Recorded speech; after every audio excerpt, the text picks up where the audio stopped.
Right, today what I'm going to talk about, Bank of England monetary policy outlook for 2025.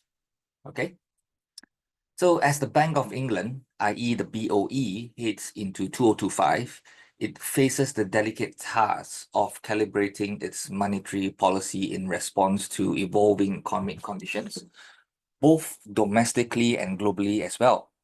Now, governed by Andrew Bailey, the bank is preparing for potential interest rate cuts, influenced by the trajectory of inflation and external geopolitical factors, including US trade policies under President Trump.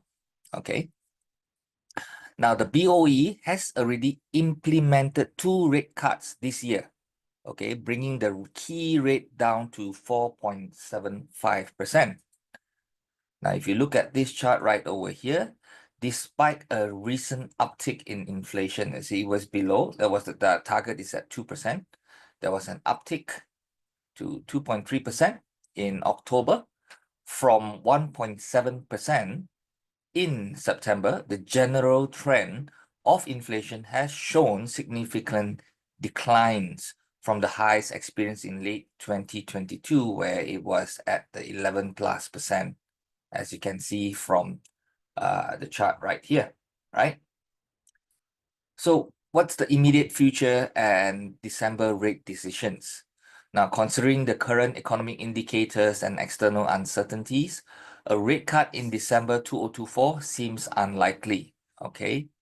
The BOE may opt to wait until the next fiscal measures take effect and clearer impacts from international trade policies are observable. Now, this approach allows the BOE to maintain flexibility in its policy decisions, ensuring that it can respond effectively to both domestic conditions and international economic shifts. So, what about the projected rate cuts in 2025? Now, Governor Bailey has indicated that the potential for 4 quarter points reductions over the next year if inflation continues its downward trajectory. Okay? So if all 4 proposed cuts are implemented, this would lower the bank's key interest rate to approximately 3.75%. Now, this strategy aligns with the BOE's gradual approach to rate adjustments, aiming to sustainably steer inflation towards its 2% target. Now, although the BOE has outlined a potential for 4 rate cuts in 2025, right, the execution of these adjustments hinges on multiple scenarios. So first, let's look into scenarios for faster rate cuts, okay? Now, lower than expected inflation, Governor Andrew Bailey has indicated that the BOE might cut rates faster if inflation continues to undershoot the central bank's forecast, okay? This was mentioned in the context of inflation having declined more sharply than policymakers had predicted a year ago. If this trend persists, it could lead to quicker rate reductions as the urgency to curb inflation diminishes. Second, improve economic forecasts. If the economy evolves as the BOE expects, particularly with inflation moving sustainably towards the 2% target, the central bank could consider accelerating the pace of rate cuts.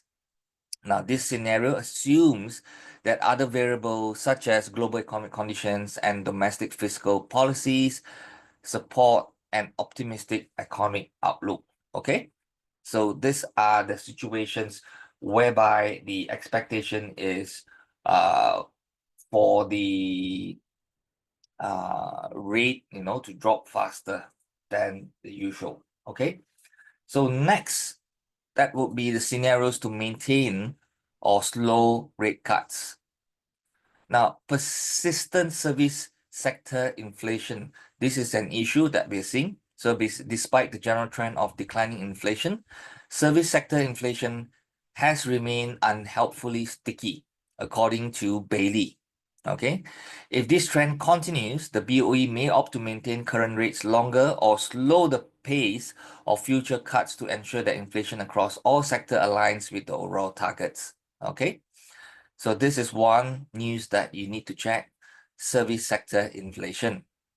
Now, other than that, the external economic shocks, potential impact of external factors such as trade policies introduced by President Trump, right, is pivotal to BOE rate decisions. If these policies lead to increased inflationary pressures or general economic uncertainty, the BOE may choose to maintain higher rates longer to counteract such shocks, though it was also noted that it was way too early to draw conclusions at the current moment. Okay, and finally, the government fiscal policies. The recent UK budget, which involves significant borrowing and spending, is expected to add almost half a percentage point to inflation at its peak and delay the return to the 2% inflation target. If the fiscal measures lead to higher than expected inflation, the BOE might slow down its rate cutting strategy to stabilize prices. Okay, so these are the two scenarios, one for a faster rate cut and one for slow rate cut. Now, remember, I've already said earlier on, it's way too early to draw conclusions. Even, like every single bank, central bank is talking about the potential reaction to Trump. Like this morning, we had the Canada saying that, if Trump increase his tariffs, it would do the same thing for US products and so on. All these things is just talk until things really, really happen, and then we shall see the conditions, how things evolve from there. And from there, we will have a better idea whether the inflation can still move sustainably towards the targets or not, the 2% target set by all central banks or not. Okay, so let's wait and see. With that, that's the report for today.